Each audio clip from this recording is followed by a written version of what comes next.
Okay, this place definitely feels different from the exploration lab. Less zoom in and observe, more step up and speak out. Breaking news. A new arrival has entered the Department of Reason.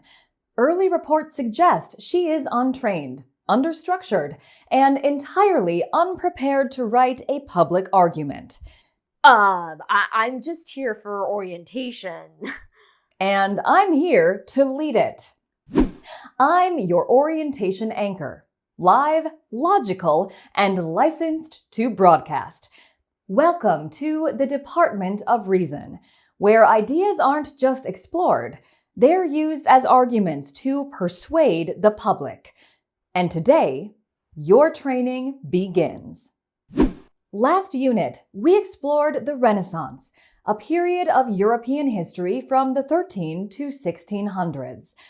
Now we're moving on to study the next period, called the Enlightenment, which began in the late 1600s.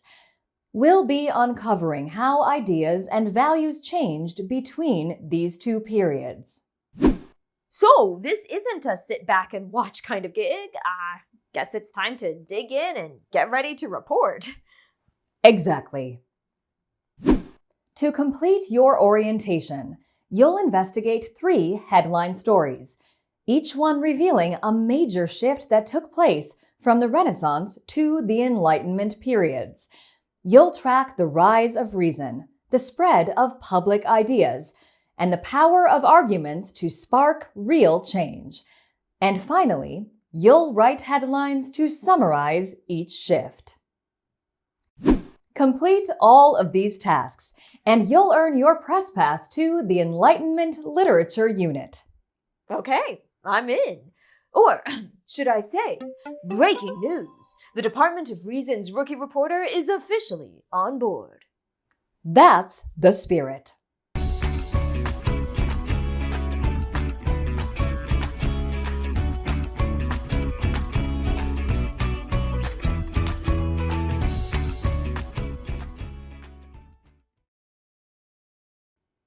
Let's turn now to a major update from the intellectual front lines of Europe. Reports indicate a powerful shift underway in the late 17th century, challenging tradition and redefining truth. These Reason Files reveal key insights into the shift from Renaissance wonder to Enlightenment logic. Your first task: examine these files and be ready to broadcast your findings. Now, back to you, Caroline. Thanks, I think. I'm not totally sure what's going on yet, but let's dig in and use our own reasoning to figure this out. First up, a statement from philosopher René Descartes, who said, "I think, therefore I am." In the Renaissance, people were starting to ask big questions about the world and the self. But those questions were still often answered with mystery, imagination, or faith. This idea flips the script. In a world where truth used to come from religion, kings, or tradition, what's different about this Enlightenment idea? What does this quote suggest about the power of human thought? Pause to make some notes. Here's what I'm thinking. Descartes is saying the one thing he can trust is his own ability to reason, not religious tradition or royal authority, just thought itself. Well, that is a massive shift. Before this time during the Renaissance, people used language to explore imagined possibilities for what the world could be. But now in the Enlightenment, they're using the power of human reasoning to declare what it can and should be. Let's dig further. The next file focuses on the scientific method. Yes, the same one you still use today in science class. Scientists across Europe started developing a new method for learning. Belief wasn't enough anymore. Now, ideas had to be tested. So if ideas had to be tested and proven, how might that change the way people write or try to persuade others? Pause to reflect. Here's my takeaway. In the Renaissance, discovery was often based on individual experience or imagination. Expressive and creative, but not so objective. But in the Enlightenment, knowledge had to be structured and proven to the public. Because the public expected proof, people started communicating more clearly and using solid evidence and reasoning to support their ideas. We've seen a major shift from Renaissance to Enlightenment thinking, from tradition, exploration, imagination, and belief to reason, logic, clarity, and proof. Now, to complete this segment, we've got to write a headline to summarize the shift. Use the headline structure below or create your own to report your summary. Pause the video and give it a try. What did you come up with? How about something like, from exploration to logic, Enlightenment reasoning reshaped truth? Or, from imagination to proof, Enlightenment reasoning brought real change. We're back with a developing story. Reports indicate that Enlightenment ideas are no longer confined to elite scholars and private clubs. A surge in public discourse is changing who participates and how. To complete your next segment, investigate the press releases now circulating across Europe and prepare your own headline to report the shift. Caroline, the feed is yours. Sounds like this next wave of Enlightenment thinking isn't just about new ideas. It's about new audiences. Let's check out the first press release, which, oddly enough, is about the press itself. The printing press. Thanks to this new technology, written material could be mass-produced quickly. That meant writers could share ideas in pamphlets, newspapers, and journals. Newspapers like The Spectator, first published in 1711, brought essays to everyday readers, not just scholars. And it wasn't just about reading. Across England and France, people were gathering in coffee houses and public forums to debate politics, philosophy, and current events. So how might this explosion in printing and public conversation change the way people write, or who they write for? Pause and reflect.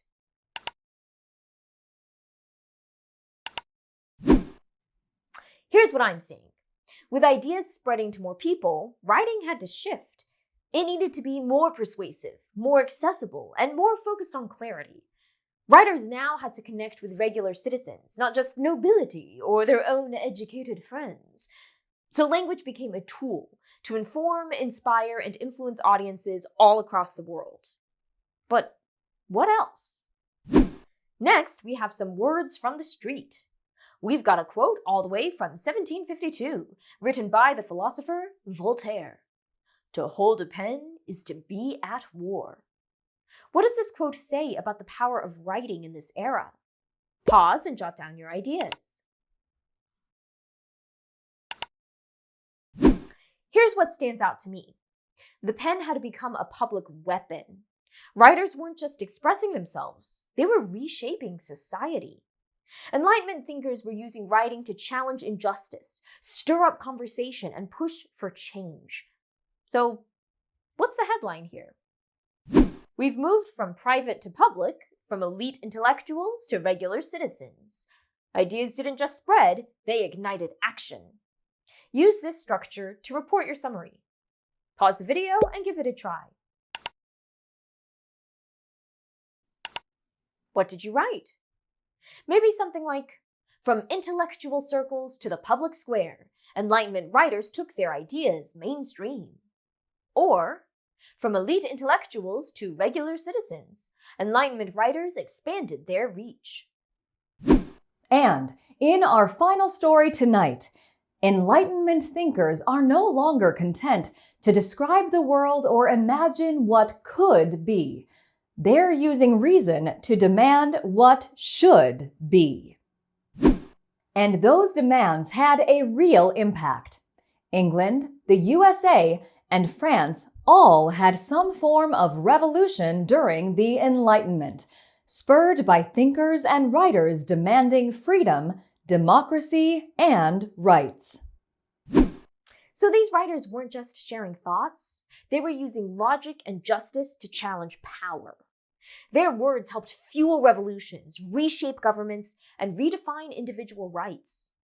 Writing didn't just reflect the world, It changed it. Now it's your turn to report. Write your own headline to summarize the impact of Enlightenment writers. Pause the video while you write. How'd you do? So many possibilities here. Here's a headline I came up with. From ideas to action, Enlightenment arguments fueled change. The headlines are in, and that means you've completed your orientation. You tracked the rise of reason, the spread of public ideas, and the power of arguments to drive change.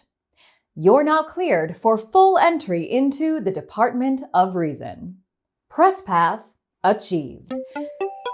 In this unit, you won't just analyze Enlightenment arguments.